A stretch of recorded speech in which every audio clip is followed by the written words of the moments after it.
नमस्कार, NMF news पर आप सभी का बहुत स्वागत। मैं हूं आपके साथ अभिषेक पुंडीर। 18 और 19 नवंबर के बीच G20 शिखर सम्मेलन का आयोजन किया गया ब्राजील में। अगर आपको याद हो तो 2023 में इसी G20 का जो मेजबान था वो भारत था।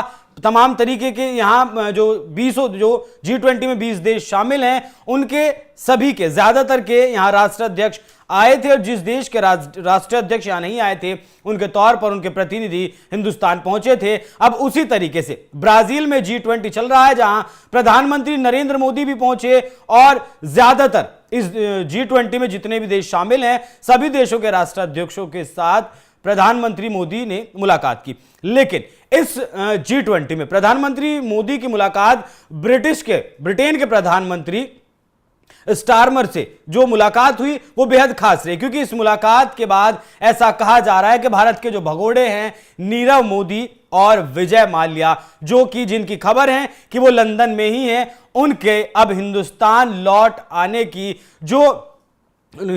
लौटाने का जो रास्ता है वो कहीं ना कहीं अब वो प्रबल होता हुआ दिखाई दे रहा है, जिससे कि इसी बारे में यही मुद्दा ब्रिटेन के प्रधानमंत्री के सामने प्रधानमंत्री मोदी ने उठाया भी कि आप हमारे यहां के जो भगोड़े हैं उनके बारे में आपका क्या कुछ ख्याल है। उन दोनों के बारे में बात भी 2018 में, अगर आपको याद हो 2018 में नीरव मोदी मनी लॉन्ड्रिंग के मामले में हिंदुस्तान छोड़कर भाग गए थे, और 2018 में, माफ कीजिएगा, 2018 में उसकी यूके में, ब्रिटेन में होने की खबर मिली थी, जहां उसने राजनीतिक शरण के लिए आवेदन किया था। जून 2019 में स्विस अधिकारियों ने संपत्ति के साथ नीरव मोदी के स्विस बैंक खातों में मौजूद कुल $6 मिलियन को सील कर दिया था। नीरव मोदी का परिवार कई पीढ़ियों से हीरे का कारोबारी रहा है, और बैंक का जो पैसा है उसे लेकर भागने का आरोपी नीरव मोदी है। ठीक इसी तरीके से विजय माल्या भी भारतीय बिजनेसमैन और पूर्व सांसद है। माल्या पर किंगफिशर कंपनी के डूबने को लेकर भारतीय कानून के तहत विलफुल डिफाल्टर होने का आरोप है, जिसमें मनी लॉन्ड्रिंग, हेरा फेरी के आरोप भी शामिल है। अदालत 2017 के केस में कोर्ट इसे दोषी भी मान चुकी है।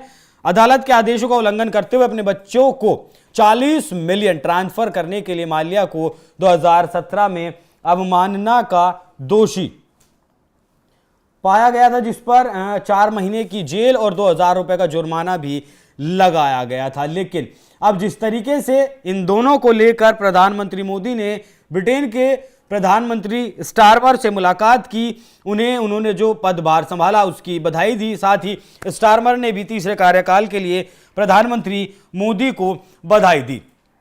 तो अब देखना यह होगा कि एक देश के राष्ट्राध्यक्ष ने दूसरे देश के राष्ट्राध्यक्ष के सामने यह मांग उठाई है कि भैया हमारे यहां के जो भगोड़े हैं, जो हमारे देश की जनता का पैसा लेकर भागे हैं, आपके यहां वो राजनीतिक शरण के लिए उन्होंने आवेदन भी दिया, और आपके यहां राजनीतिक वो शरण लिए हुए भी हैं, तो कृपया करके उन्हें आप वापस भेजें, जिससे कि उनसे हम उगाही कर सके जो पैसा लेकर वो भागे हैं। तो अब देखना दिलचस्प होगा कि प्रधानमंत्री मोदी और ब्रिटेन के प्रधानमंत्री स्टारमर की मुलाकात के बाद क्या भारत के दोनों भगोड़े हिंदुस्तान भेजे जाते हैं, हिंदुस्तान डिपोर्ट किए जाते हैं। बाकी इस पूरी खबर पर क्या है आपकी राय, कमेंट कर में जरूर बताएं। धन्यवाद।